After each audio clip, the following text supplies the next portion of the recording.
This is the Good Neighbor Podcast, the place where local businesses and neighbors come together. Here's your host, Mike Sedita. Hello and welcome to the Good Neighbor Podcast. I'm your host, Mike Sedita. Today we have the pleasure of being joined by Nyla Postapak. She is the co-owner and general manager of JC Resorts and Beachfront Vacation Rentals. How are you doing, Nyla? I'm fine, Mike. How you doing? I'm doing great. It's great to have you on with us today to learn more about your business. In case you're wondering what the Good Neighbor Podcast is, if you didn't do any research and you just came on this random podcast just for the heck of it, the Good Neighbor Podcast was started during COVID as a way for people, business owners, charity groups to get their message out to the community. And over the last 4 years, we're now a national podcast. We have people hosting podcasts in Denver, Atlanta, Virginia, Philadelphia, and every place in between. I'm the person here in the Tampa market that speaks to folks like you. So with that said, tell us a little bit about JC Resorts and Beachfront Vacation Rentals. Okay. First of all, thank you for the opportunity. And JC Resorts is directly beachfront vacation rentals, just like the name says, where we operate privately owned condominium rentals between St. Pete and Clearwater beaches. Everything we have is directly beachfront. And again, all privately owned. They're fully turnkey, fully furnished, and ready for you just to step in and enjoy your vacation. So let me ask you this. Essentially, you guys are a property management group that strictly works directly with the person who owns the property, not like a multi-conglomerate that owns 300, or do you have part of that too? No, and we have really been very adamant about maintaining our independence. You know, it would be so easy to fall in one of those big house names, and we've chosen to not do that. And we've so far been pretty successful in maintaining our independence. And it's working with a smaller management company, which, you know, over 65% of our business is repeat guests. So that's what our effort has been all these years, is building up our repeat guest business instead of just trying to solicit from one of the big name groups, and maybe you'll see the people again, maybe you won't. So a couple questions. Number one, what is the geographic window? You said St. Pete to Clearwater. How far up into Clearwater? Do you go as far as Dunedin? Do you go up to Honeymoon Island? How far up Pinellas County do you go? Our main property reach is between Mad Beach and Indian Rocks Beach. So all these little beach towns in between, that's where our focus is. And you said Mad Beach, is that abbreviation for Madeira? Sorry, Madeira Beach, yes. Sorry. Okay, just making sure. Listen, there's some people that might listen to this in New Jersey that don't know what the heck you're talking about, Pinellas County lady. So, all right, so that's a pretty narrow focus there. How many units do you guys manage? About 142. Wow, that's great. And we have 10 different buildings that we offer properties in. And are they all condo style properties, or are there single family homes too as well, or no? Everything is condo. Everything's condo. And then from a marketing standpoint, do you guys strictly use like Verbo, or do you kind of independently market them so you're not in that network? You might have a few that might be on Verbo or, you know, one of the other guys, but we maintain our independence and we do direct marketing. We drive traffic to our website. And like I say, a repeat business is our big forte. And we've been in business, Mike, since 1981 in the same location. So over 43 years. Where are you guys located? In Clearwater? We have 2 offices on the beach. We have one in North Reddington Beach at the Ramsey Resort. And we have another office, sister property, at the Sand Dollar in Indian Shores. So, I mean, 1981, Tampa Bay wasn't even like on the map yet. You barely had a football team at that point when you guys got started. Do you think about possibly expanding like this program works, or is it so hard now with the big companies that just keep buying up these properties and flipping them and getting them in their system? It's not so hard, Mike, and we could do that if we wanted to, but we try to. It's a niche market for us, honestly, and we try to make sure that we're not big enough to where we can't service our guests and our owners and take good care of them. You know, we don't want to add properties that don't fit into our business plan. Like we don't take anything that's not on the beach. And it has to be on the Gulf side. We don't take anything that's on the intercoastal or On anything. the bay. Right. Yeah. Yeah. So 2 offices, how much staff? I mean, I know you probably outsource like the cleaning services and the maintenance, like any of that stuff that has to be done. I'm assuming you have teams of people you use for that outside, but in JC Resorts, how many folks are managing day to day in that office or in those 2 offices? We have about 35 employees. Wow. And honestly, Mike, we do supplement. You have to, because the cleaning is, you know, monumental. It's a monster that you have to tackle every Saturday. Now, let me ask you this: the cleaning alone, you don't outsource that? You don't use outside cleaning services to come in and do that? So, like, if I knew somebody who did great work in Pinellas County, Right. I could say to them, "Hey, you need to go and you need to contact Nyla and get in her system." Absolutely, I'd be happy to talk to them because we have to supplement, especially with the cleaning. But we have our own in-house cleaning, in-house maintenance, in-house front desk, administrative, everything. And we've had it this way. It's, you know, we've learned a lot over the years, and it's trial and error. And honestly, that combination has worked for us. Yeah, I'm assuming, you know, since 1981, you guys have refined how you own and operate. Yeah, I mean, like, I'm sure you run into something that one time and then you're like, oh crap, we're never doing that again. We're going to redo how we do this, that. So how long have you personally been with JC Resorts? I started working here May the 5th of 1981.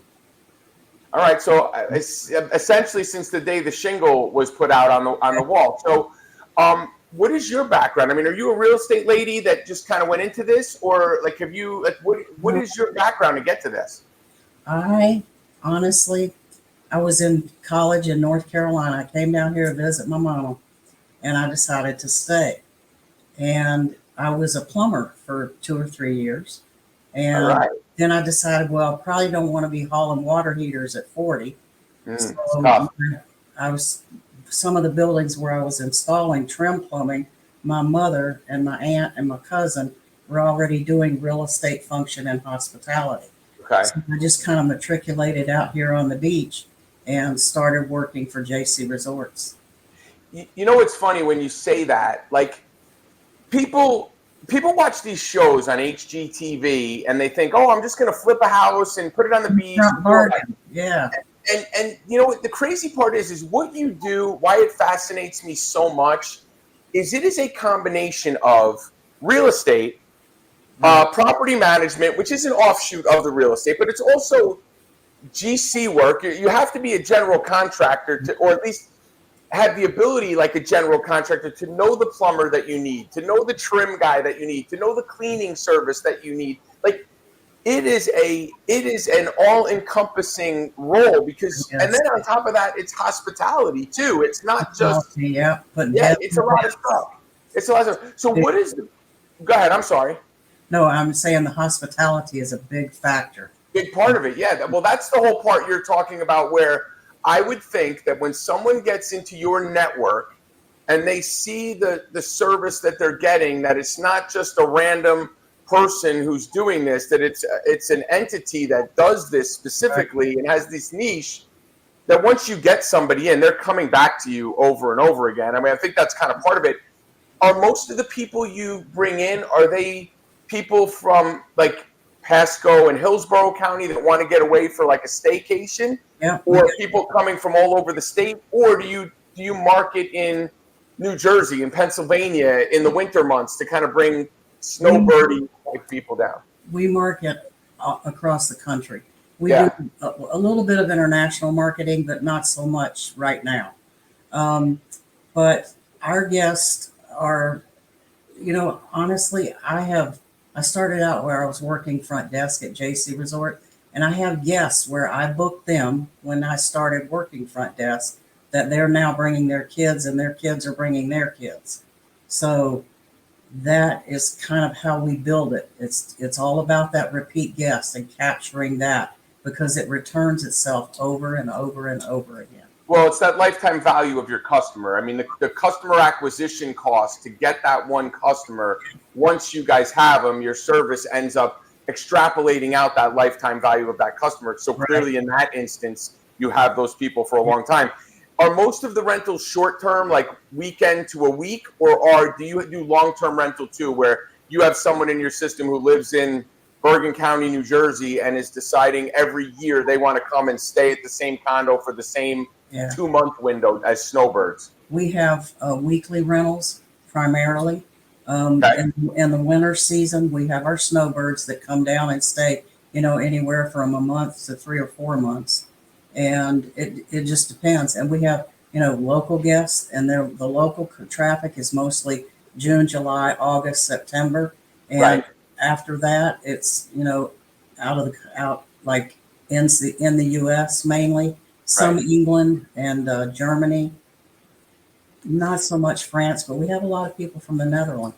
Yeah, forget the French. The Netherlands people are better. So, so the question I have for you from the domestic side, the out-of-state domestic side, do you see people coming in mainly from the Northeast, or do you get, like, I would think you don't get as many Midwesterners, but maybe we do get Midwesterners that come straight down. What is the breakup of the Northerners that those damn Yankees that come down here? What is the makeup of where they come from? Depending on the time of the year, New York, New Jersey is huge. And, the winter season itself, there's a spring break period where it's all Midwest. Indiana, Illinois, Ohio, all about that. And then like the summer months, it's drive markets like Georgia, Texas, Tampa. Tampa is huge for us. Pasco is huge for us. Pasco, I would think that. I mean, listen, staycations are a big thing. I mean, we already kind of live in paradise being in Florida, but like that whole niche where you are in that world, I mean, Madeira, I mean, look, I tried to go to Paso Grill on Mother's Day, and you would think they were giving away free sand. It was like ridiculous. So like to be in that area, to have that niche is great, because all the people, inland want to get away, and we're close enough to go for a long weekend, but far enough away where it's like a different world when you're out there, when you're in it. We're lucky to be able to do both.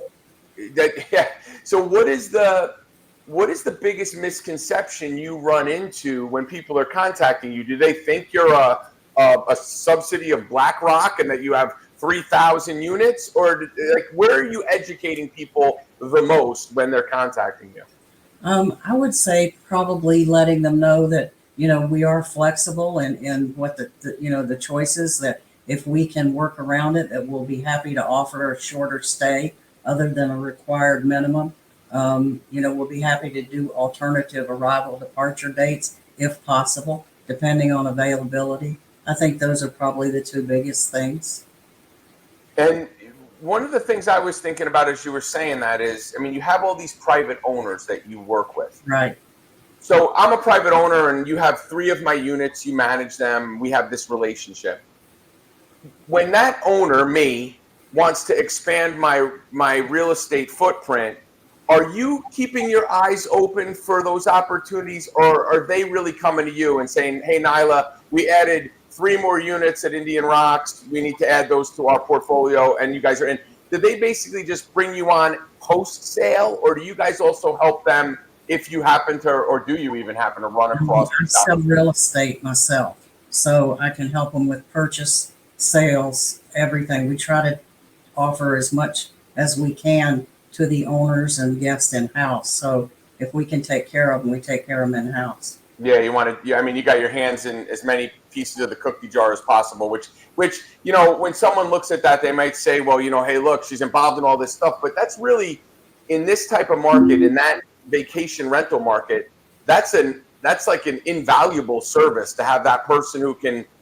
If I'm an investor and I have the money, I don't want to deal with all the BS that comes with hunting a property, finding a property, doing all the paperwork. Well, I want to have my person on the ground. I want to have Nyla on the ground who's going, hey, look, Mike, I found this property. It fits within what you normally do. It's perfect for you. The price is right, etc. So that's got to be an invaluable service to offer that to your folks. It makes it more seamless and less aggravating for, whether it be a sale or a, vacation rental accommodation, whatever it is, we try to make it as, painless as possible. So let me ask you this question. All right. So I'm somebody who's not in that market. I'm somebody new that's thinking, hey, I really want to get into this. Is there still, like I'm in Pasco County quite a bit, and it is building up so rapidly, but Pinellas is like full. Like I lived in Clearwater. It's like full there. Everywhere is full. Is there still opportunities for a new investor that's wanting to get into this game? Is there still spots? All the time, especially right now, because, there's a lot more listings coming on the market. But for a while there, the listings were just like locked up. Right. Yeah. But now they're starting to move again. So those opportunities are coming. An astute investor that's looking needs to be watching that market. Get your realtor to put you on auto emails, set them up, and that way you can see what's coming, because it's going to get competitive, I think, a little bit more especially with the pricing. So you guys have this niche in this tiny little window, and I say tiny little window. As far as the coastline of Pinellas County goes, Madera to Indian Rocks isn't that big geographically.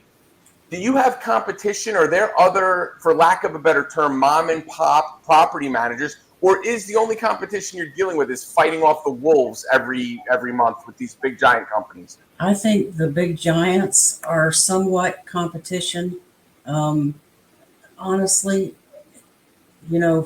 for our purposes, I don't think that I don't know of anybody that does what we're doing right now, which is maintaining almost probably 70-80% of independence, as far as not relying on VRBO or Airbnb or anything like that. I think that, we're probably a rarity there. The word that keeps popping into my head the more we talk here is just the term concierge. Concierge service, both for the owner and for the renter. I mean, that's just it just keeps coming up in my head. Maybe that can go on some of your marketing material. We could talk about it. You could use it. Just take it and run with it.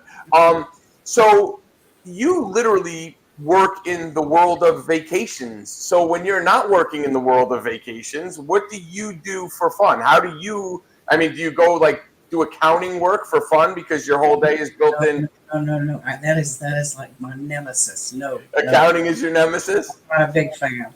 All right. Well, you have somebody for that. We have somebody for that if you need them. We can help with that. But I'm a big sports fan.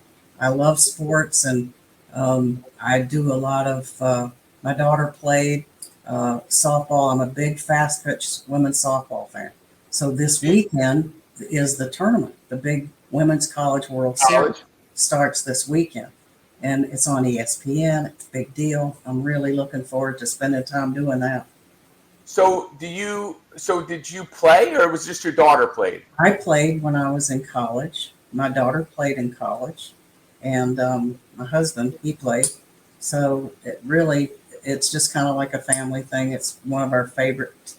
We spent Casey's whole life growing up, traveling up and down the eastern seaboard, taking her to tournaments and, when she was playing. Okay, what did she swing? What brand of bat? Mikan? Did she swing work? Easton. Yeah. She liked the Easton bats, the Synergies. Yeah. That was the big bats. That Synergy. Yep, that was the big thing. It was like the best you could have at the time. So how long ago did your daughter play? Like, how far back are we talking? 10 years, 15 years? Let's say 2000. Oh God, she was 89. From 1998 to maybe 2012, and then you're talking about a huge transition in softball equipment, because you went from metal bats. So when you were at the park in the late 90s, all you heard was ping, ping, ping, ping. And then they started to get into the composite bats, which you didn't quite hear that ping, but the ball just jumped. It's like a whip. Yeah. It's a whip. Yeah. So it's funny. So my background, I didn't play fast. I did play fast pitch at one point. I was pretty good at baseball growing up, but as you get older and I can't play with the minors or any of that. Yeah. So I ended up playing fast pitch, but then I played a lot of slow pitch. And my ex-wife and I had a co-ed team that was really, really good league ball team, and we played tournaments. But all the girls we would get, like my ex-sister-in-law played at the University of Buffalo. We had girls that played at Auburn, at Florida. Like we would get girls that came off that fast pitch circuit of playing collegiately, and they would come play slow pitch, and they were just lights out. Like, I mean, hustle. Those were the girls we had that were great.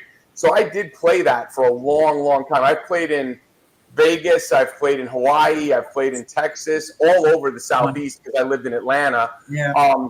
And it is a really great sport. The problem for me now, I'm going to be 52 here in another month. My back is so bad that I'm afraid one bad swing, and it's a wrap for me. It's tough enough getting out of bed in the morning at this point with my body freaking. But that is fun. So you spent many a day at the ballpark. Well, yeah. Sweating and hydrating and drinking pickle juice and all the other stuff that goes along with it. And wouldn't trade it for the world. It was a family thing for us to do with her growing up. It's so funny. I have a buddy in Georgia. He's a little younger than me, but we played together for a while, and he's still knee-deep in it. I mean, it is – talk about like a subculture. It's a thing, yeah. It's a thing. I mean, and it's funny. There's subcultures for everything, right? Like I have a Jeep. There's a whole weird culture of Jeep people that wave a certain way and do all – so you're a Jeeper, so you know to do this every time I see you in the Jeep, and you have 50 ducks in your car. So that's a subculture. But the softball subculture really is it is like a family thing. Like you go to the ballpark every weekend, you see the same people there, and it becomes like family. Like there's family feuds within it, and there's all sorts of stuff. It is definitely it's great to hear you talk about that because it brings me back to playing like. We played an all-night tournament in near Athens, Georgia, where the tournament started at 8 o'clock at night, and you played through the night like an all-nighter. I mean, all the different crazy stuff you could do. So softball is for fun. So who are we rooting for? Are we Gator fans or are we North Carolina fans? I'll tell you what, it's hard for me because I'm from Carolina. So I'm big Duke. I'm happy for Duke, but I like FSU. All right. They drew Oklahoma first out of the gate. I'm hoping that they bring it, and I'm a Gator fan too. So I'll be happy for any of those guys. Nyla, listen, we got to pick a team. You're rooting for everybody. So, all right, as long as it's not as like a Texas or an Oklahoma team, those we don't root for. It's only over on this show. No. So what about other stuff? I mean, do you follow the Rays? You follow the Lightning? You follow the Bucks? Follow the Rays. We do some advertising with the Rays and everything, and the Braves. I like the Braves as well. Me too. I'm a huge Braves fan. I'm a Dale Murphy fan from when I was a kid, and I had TBS. So the Braves are my team. I lived in Atlanta, so I'll tell you a funny story. Speaking of softball and the Braves, I played slow pitch softball at Alpharetta North Park, and my right fielder was a guy by the name of Mark Wohlers. You know who that is? No. Mark Wohlers was the closer on the mound for the Atlanta Braves when they won the World Series in 1995. Now, this is 20 years later. Him and I are playing softball together. I'm pitching, and he's in right field. We're playing a team that liked to yap the entire time we're playing them. You've been to the ballpark. You know those teams. Yeah. This guy is on first base who never shuts up. Mark Wohlers is in right field, and I purposely slow pitch a ball outside, knowing this guy batting is going to shoot it into right. The guy coming around first base is talking the whole time, running, and I'm telling him as I'm coming off the mound, don't run on my right fielder. Don't run on my right fielder. Mark Wohlers, this giant of a guy, picks up the ball and throws a laser. It didn't get more than 6 feet off the ground to third base. Pop, waiting for this guy 4 steps off the bag to tag him out. Mark Wohlers was the nicest guy, professional athlete. We played ball together. He broke my toe one time accidentally. The one hit that he got actually hit me. Yeah.